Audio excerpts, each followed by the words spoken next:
Dictation start in 5 seconds. Start. Before advertising to the discussion on various issues that have been raised in these petitions, it would be apposite to first understand the structure of the Aadhaar Act and how it operates, having regard to various provisions contained therein. UIDAI was established in the year 2009 by an administrative order, that is, by resolution of the Government of India by notification dated January 28, 2009. The object of the establishment of the said authority was primarily to lay down policies to implement the unique identification scheme of the government by which residents of India were to be provided unique identity number.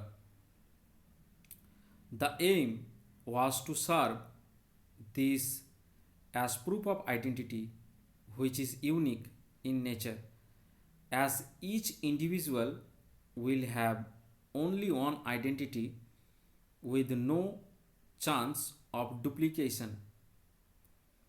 Another objective was that this number could be used for identification of beneficiaries for transfer of benefits, subsidies, services, and other purposes. This was the primary reason is to ensure correct identification of targeted beneficiaries for delivery of various subsidies, benefits, services, grants, wages, and other social benefits schemes which are funded from the Consolidated Fund of India. It was felt that the identification of real and genuine beneficiaries had become a challenge for the government. In the writ petition number 494 of 2012 and connected matters, it was becoming difficult to ensure that the subsidies, benefits, and services reach to intended beneficiaries.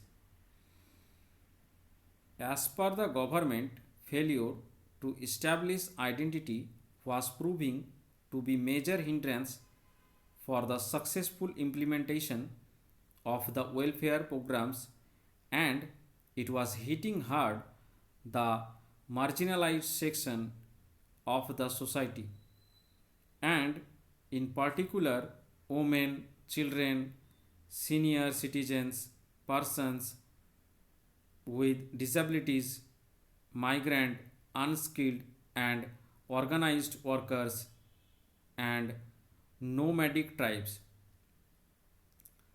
After the establishment of the authority via the aforesaid notification, it started enrolling the residents of this country under the UIS. These residents also started using Aadhaar number allotted to them. It was found that over a period of time, the use of Aadhaar number had increased manifold. This necessitated ensuring security of the information contained in Aadhaar number as well as the information that generated as a result of the use of Aadhaar numbers. It was thus felt desirable to back the system with a parliamentary enactment.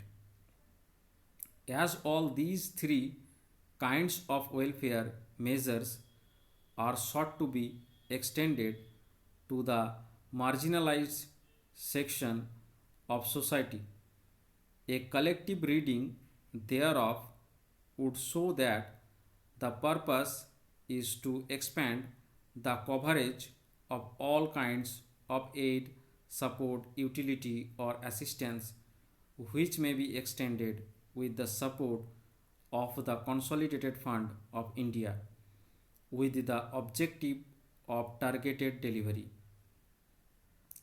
It is also clear that various schemes which can be contemplated by the aforesaid provisions relate to vulnerable and weaker section of the society. Whether the social justice scheme would involve a subsidy or a benefit or a service is merely a matter of the nature and extent of assistance and would depend upon the economic capacity of the state. Even where the state subsidies in part the objective of emancipation of the poor remains the goal done.